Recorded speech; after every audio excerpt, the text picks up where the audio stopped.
ಮೇಲೆ ಮಕ್ಕಳು ಅಸ್ತಮ ಇತ್ತು ಅದಕ್ಕೆ ನಾನು ಲಿಮಿಟ್ ಇದೆಯಾ ಡಾಕ್ಟ್ರೇ, ಒಂದು ದಿನದಲ್ಲಿ ಎಷ್ಟು ಸಾರಿ ಮಾಡ್ಕೋಬೋದು? ಅದಕ್ಕೆ ಎಲ್ಲದಕ್ಕೂ ಲಿಮಿಟ್ ಇದೆ. ಸೊ ಹಂಗನ್ಕೊಂಡು ದಿನಕ್ಕೆ 10 ಸಾರಿ ಮಾಡ್ಕೊಂತ ಯಾರು ಹೇಳಲ್ಲ ನಿನಗೆ. ಸೊ ಅದಕ್ಕೆ ಪರ್ಟಿಕ್ಯುಲರ್ ಪೀರಿಯಡ್ಸ್ ಅಂತೆಲ್ಲ ಏನಾಗುತ್ತೆ ಇದರಿಂದ ಅಡ್ವಾಂಟೇಜ್ ಏನು ಅದನ್ನು ನಿಮ್ಗೆ ಹೇಳ್ತೀನಿ.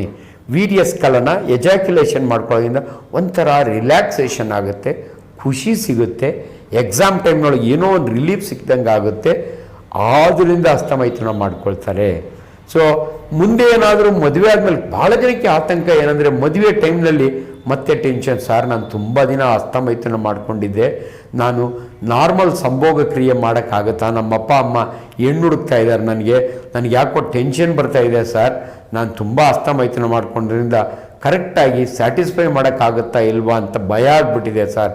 ನಾನು ಅವ್ರಿಗೆ ಹೇಳ್ತೀನಿ, ನೋಡಪ್ಪ 18 ವರ್ಷಕ್ಕೆ ಅಸ್ತಮೈಥುನ, 28 ವರ್ಷಕ್ಕೆ ನೀನು ಮೈಥುನ, ಇವೆಲ್ಲ ಪ್ರಿಸ್ಕ್ರೈಬ್ಡ್ ಇದ್ದಂಗೆ ಅವೆಲ್ಲ. ದಯವಿಟ್ಟು ಅದಕ್ಕೂ ಇದಕ್ಕೂ ಕಂಪೇರ್ ಮಾಡಿಕೊಂಡು ಚಿಂತೆ ಮಾಡಬೇಡ. ಸೆಕ್ಷುಯಲ್ ಪರ್ಫಾರ್ಮೆನ್ಸ್ಗೂ ಇದಕ್ಕೇನಾದರೂ ಸಂಬಂಧ ಇದೆಯಾ? ನಿಮಗೆ ನಾವು ಹುಡುಗರೆ ತಮಾಷೆಗೆ ಹೇಳೋರು, ಈ ಪೀನೀಸ್ ಎರೆಕ್ಷನ್ ಆಗುತ್ತೆ, ಉದ್ರೇಕಗೊಳ್ಳುತ್ತೆ. ಉದ್ರೇಕಗೊಂಡಾಗ ಇಲ್ಲಿ ನನಗೊಂದು ಭಾಳ ಜನ ಕ್ವಶನ್ ಕೇಳ್ತಾರೆ, ಡಾಕ್ಟ್ರೇ ನಂದು ಶಿಶ್ನ ಭಾಳ ಚಿಕ್ಕದಾಗಿದೆ ಅಂತಾರೆ. ನಾನು ಭಾಳ ಸರಿ ಹೇಳ್ತೀನಿ, ಆವರೇಜ್ ಲೆಂತ್ ಅಂತ ಇರುತ್ತೆ. ಸೊ ದಯವಿಟ್ಟು ಒಂದೊಂದು ಕಂಟ್ರಿಗೆ ಒಂದೊಂದು ಆವರೇಜ್ ಲೆಂತ್ ಇರುತ್ತೆ.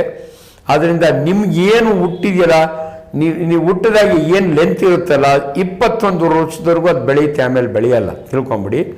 ಆಮೇಲೆ ಭಾಳ ಜನಕ್ಕೆ ನಾನು ಹೇಳ್ತೀನಿ, ಒಬ್ಬರಿಗೆ ಉದ್ದ ಇರ್ಬೋದು, ನಿಮ್ಮ ಫ್ರೆಂಡ್ಸ್ಗಳಲ್ಲೇ ನೀವು ಒಬ್ಬರು ಕಂಪೇರ್ ಮಾಡ್ಕೊಳ್ಳಲ್ಲ, ತಪ್ಪಿ ನಿಮ್ಗೆ ಹಂಗೆ ಐಡಿಯಾ ಇದ್ರೂ ಕೂಡ ನೋಡ್ರಿ, it is not the length, it is the strength that is important ಅಂತ ಹೇಳ್ತೀನಿ. ಎಷ್ಟು ಉದ್ದ ಇದೆ ಅಲ್ಲ, ಎಷ್ಟೊತ್ತು ಉದ್ರೇಕಗೊಳ್ಳುತ್ತೆ. ಆ ಉದ್ರೇಕಗೊಳ್ಳೋದೇ ಬ್ಯೂಟಿಫುಲ್ ಸೈನ್ಸ್. ಅದು ಯಾಕೆ ಗಟ್ಟಿಯಾಗುತ್ತೆ ನಿಮ್ಮ ಜನನಾಂಗ ಅಂದರೆ ಅದು ಬ್ಲಡ್ ಬಂದು ಅಕ್ಯುಮುಲೇಟ್ ಆಗುತ್ತೆ.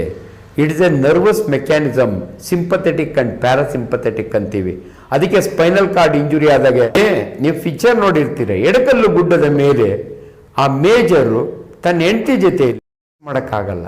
ಅದಕ್ಕೆ ಕಾರಣ ಅವನ ಪೀನಿಸು ಉದ್ರೇಕಗೊಳ್ಳಲ್ಲ. ಯಾಕೆ ಅಂದರೆ ಅವನಿಗೆ ಯುದ್ಧದಲ್ಲಿ ಸ್ಪೈನಲ್ ಕಾರ್ಡ್ ಇಂಜುರಿ ಆಗಿರುತ್ತೆ.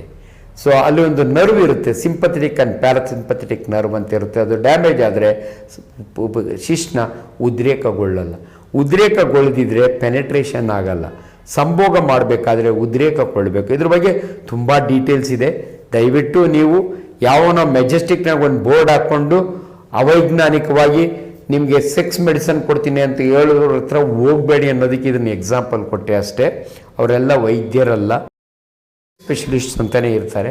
ನೀವು ಆಗಿಂದಾಗೆ ಟಿ ವಿ ಒಳಗೆ ಒಂದು ಇಬ್ಬರು ನಮ್ಮ ಕೊಲೀಗ್ಸ್, ಒಂದು ಲೇಡಿ ಇನ್ನೊಬ್ಬರು ಜೆಂಟ್ಸು ಮಾತಾಡೋದನ್ನು ನೀವು ಕೇಳಿರ್ತೀರಿ. ಅವರು ಇವರು ನಿಮ್ಗೆ ಹೇಳ್ತಾರೆ ಅಂಥವ್ರ ಹತ್ರ, ಅಥವಾ ನಮ್ಮಂಥ ಡಾಕ್ಟ್ರುಗಳಿಗೆಲ್ಲ ವಿಚಾರಗಳು ಗೊತ್ತಿರ್ತವೆ. ಸೊ ಅದರಿಂದ ದಯವಿಟ್ಟು ಯಾರು ಕ್ವಾಕ್ಸ್ ಹತ್ರ ಹೋಗಿ ದುಡ್ಡು ಕಳ್ಕೊಬೇಡಿ. ನೀವೆಷ್ಟು ಸಾರಿ ನಾವು ನೋಡಿದ್ದೀವಿ ಮೆಜೆಸ್ಟಿಕ್ನೊಳಗೆ ಅಥವಾ ಅಂಥ ಏರಿಯಾ ಒಳಗೆ ಟೆಂಟ್ ಹಾಕ್ಕೊಂಡು ಯಾವುದೋ ಭೂತಾನ್ನಿಂದ ಮೆಡಿಸಿನ್ ಕೊಡ್ತೀನಿ, ಆಯುರ್ವೇದ ಕೊಡ್ತೀನಿ, ಇವೆಲ್ಲ ನಿಮಗೆ ಮೋಸ ಮಾಡ್ತಾರೆ. ಮೋಸ ಹೋಗಬೇಡಿ. ಸೊ ಆದ್ದರಿಂದ ಈ ವೀರ್ಯಸ್ಖಲನ, ಶೀಘ್ರಸ್ಖಲನ ಅಥವಾ ಎರೆಕ್ಟೈಲ್ ಡಿಸ್ಫಂಕ್ಷನ್ ಇವೆಲ್ಲವೂ ಕೂಡ ಅನೇಕ ಹದಿಹರಿಯದವರ ಪ್ರಾಬ್ಲಮ್. ಮದುವೆ ಆಗೋದಕ್ಕೆ ಮೊದಲು ಚಿಂತೆ, ಮದುವೆ ಆದಮೇಲೆ ನಾನು I am not able to satisfy my partner ಅಂತ, ಅದು ತುಂಬ ಕಾಂಪ್ಲಿಕೇಟೆಡ್ ಡಿಸ್ಕಷನ್ಗಳು. ನಾನು ಓಪನ್ ಆಗಿ ಎಷ್ಟು ನಿಮ್ಗೆ ಹೇಳೋಕ್ಕೆ ಸಾಧ್ಯವೋ ನನಗೆ ಗೊತ್ತಿಲ್ಲ. ಬಟ್ ಇಷ್ಟಂತೂ ನಿಜ, ನಿಮ್ಗೆಲ್ರಿಗೂ ಕೂಡ ಇದರ ಬಗ್ಗೆ ಕರೆಕ್ಟಾದ ಇನ್ಫಾರ್ಮೇಷನ್ ಕೊಡಬೇಕು. ಅದಕ್ಕೋಸ್ಕರ ನಾನು ಪ್ರಯತ್ನ ಮಾಡ್ತಾಯಿದ್ದೀನಿ. ಕೆಲವರು ತುಂಬ ಮಡಿವಂತರು ಡಾಕ್ಟ್ರ್ ಇದನ್ನೆಲ್ಲ ಮಾತಾಡಬಾರ್ದು ಅನ್ಕೋತಾರೆ, ನಂಗೆ ಗೊತ್ತಿಲ್ಲ. ಒಬ್ಬ ವೈದ್ಯನಾಗಿ ಇದು ನನ್ನ ಜವಾಬ್ದಾರಿ. ಜನಸಾಮಾನ್ಯರು ಹೇಳ್ಕೊಳಕ್ಕಾಗಲ್ಲ. ಇದಕ್ಕೆ ನೋಡಿ, ತಂದೆ ಮಗನಿಗೆ ಹೇಳ್ಕೊಡೋಕ್ಕಾಗಲ್ಲ, ಮಗ ತಂದೆ ಹತ್ರ ಕೇಳೋಕ್ಕಾಗಲ್ಲ. ಇಂಥವನ್ನೆಲ್ಲ ವಿಚಾರಗಳನ್ನ ನನಗಿನ್ನೂ ನೆನಪಿದೆ. ಒಬ್ಬ ತಂದೆ ಆಟೋ ಓಡಿಸೋನು, ಮಾಗಡಿ ಕಡೆಯವನು, ಮಗನ ಕಾಚಾನ ಒಂದು ಕವರ್ನಾಗ ಹಾಕ್ಕೊಂಡು ತಂದಿರ್ತಾನೆ, ನನಗೆ ತೋರಿಸ್ತಾನೆ, ದಿನ ನನ್ನ ಮಗನ ಕಾಚ ಹಿಂಗೆ ತ್ಯಾವ ಮಾಡ್ಕೊಂಡಿರ್ತಾನೆ ಅಂತ. ಅವಾಗ ಅವ್ರಿಗೆ ಒಂದೇ ಮಾತು ಹೇಳಿದೆ, ಸ್ವಾಮಿ ನೀವು ನಂತರ ಹಳ್ಳಿಯಿಂದ ಬಂದಿರೋರು, ಎಷ್ಟು ವರ್ಷಕ್ಕೆ ಮದುವೆ ಆದ್ರಿ?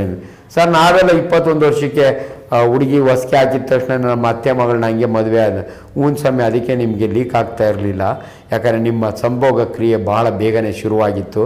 ಆದರೆ ಈಗಿನ ಕಾಲದ ಮಕ್ಕಳಿಗೆ 26 ವರ್ಷ 28 ವರ್ಷ 30 ವರ್ಷ ಆದರೂ ಮದುವೆ ಆಗಲ್ಲ. ಅವರಿಗೆ ನ್ಯಾಚುರಲಿ ಒಂದು ಔಟ್ ಸೋರ್ಸ್ ಅದು, ಆದ್ದರಿಂದ ಅವರಿಗೆ ವೀರ್ಯಸ್ಖಲನ ಆಗ್ತದೆ ಅಥವಾ ಹಸ್ತಮೈಥುನ ಮಾಡ್ಕೋತಾರೆ. ಅದನ್ನು ರಾತ್ರಿ ಹೊತ್ತು ಕನಸಿನಲ್ಲಿ ಯಾರೋ ಬಂದಂಗೆ ಆಗುತ್ತೆ, ಅವನಿಗೆ ವೀರ್ಯಸ್ಖಲನ ಆಗುತ್ತೆ. ಅದು ಅಬ್ನಾರ್ಮಲ್ ಅಲ್ಲ. ದಯವಿಟ್ಟು ನಿಮ್ಮ ಮಗನ ಮೇಲೆ ಏನೂ ಆಕ್ಷನ್ ತಗೊಳಕ್ಕೆ ಹೋಗಬೇಡಿ. ನಿಮಗೆ ಗೊತ್ತಿಲ್ದಿದ ಮೇಲೆ ನಾನು ನಿಮ್ಗೆ ಹೇಳಿದ್ದೀನಿ, ಅದನ್ನು ನಿಮ್ಮ ಮಗನಿಗೆ ತಿಳಿಸಿ ಅಂತ ಹೇಳ್ತೀನಿ.